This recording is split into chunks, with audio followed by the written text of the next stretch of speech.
som a la vostra de vins i caves de Catalunya, que ha començat fa tot just una estoneta al Mercat de Sant Antoni, al centre de la ciutat de Barcelona. Una quarantena de cellers estaran aquí fins dimarts, perquè pugueu venir a tastar els seus productes. Nosaltres el que volem fer ara és parlar amb algunes de les autoritats que han vingut en aquesta inauguració.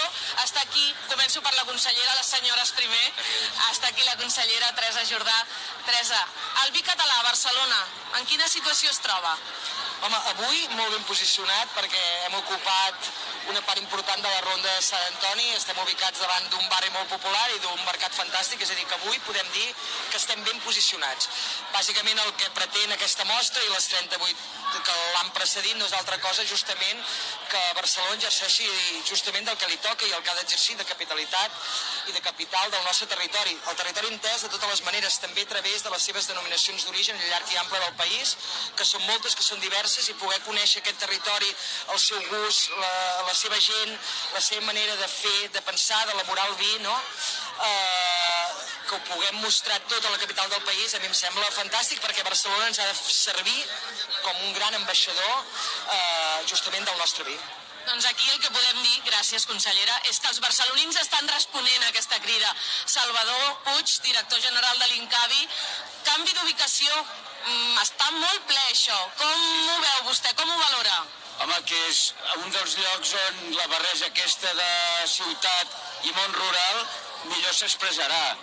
És fantàstic el poder estar aquí i pensar que durant aquests dies els ciutadans de Barcelona podran parlar amb 44 cellers, amb la gent que fa el vi, poder parlar directament, aquesta connexió directa entre qui fa el vi i el consumidor.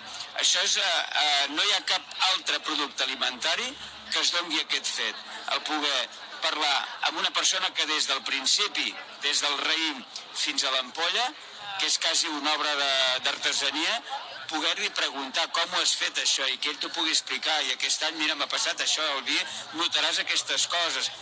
Això és una oportunitat fantàstica. Gràcies, Salvador. Ara anirem a parlar amb aquests artesans del vi. Això és el que farem ara. Estic localitzant en Bernat Andreu, del celler Carles Andreu, amb una copa de cava a la mà. Bernat, bona tarda. Hola, bona tarda. Com veus aquest canvi d'ubicació? T'agrada estar al centre, al Mercat de Sant Antoni? Ens agrada molt, tenim la sensació que recuperarem i que fins i tot que millorarem els resultats dels anys anteriors, que amb els canvis d'ubicació i de dates han sigut una mica complicats, i pels cellers més petits, de fet, si no creguéssim de veritat en aquesta fira, no vindríem, perquè estem en plena barema. Doncs gràcies per venir, que jo després et vindré a demanar alguna cosa. I ens n'anem cap al Priorat. Aquí hi ha l'Olivia Vallès, propietària del celler Marco Abella. Olivia, t'agrada aquesta fira, crec? Explica'm per què. A mi aquesta fira m'agrada moltíssim perquè aquí és on ve el consumidor final per excel·lència. La persona que va a la botiga, que compra una botiga, una ampolleta, i a mi m'agrada molt que ells em puguin explicar què opinen dels meus vins i que em puguin explicar que s'han casat amb els vins, que es van declarar amb els vins i totes aquestes històries tan boniques que fins i tot ara quan les explico se'm posa la pell de gallina. Moltíssimes gràcies. És veritat, que són en aquests llocs on hi ha molt de contacte client i celler. I jo ara vindré a parlar amb en Miquel Coca, del celler Coca Fitó. Molt bona tarda. Miquel, teniu molta gent a l'estand. Què és el que et demanen? Quins són els productes estrella? Sobretot són els productes de la terra, les varietats autòctones de garnatxa, sigui negra, peluda, garnatxa blanca, i mirar les diferències que ens donen aquestes garnatxes segons allà on creixen, si són terres calcaris, si són argiles, si són pissarres, i veure les diferències, i això els hi fa molta gràcia. I és molt bonic veure tanta gent jove que s'interessa pel món del vi, i estem molt contents de ser aquí.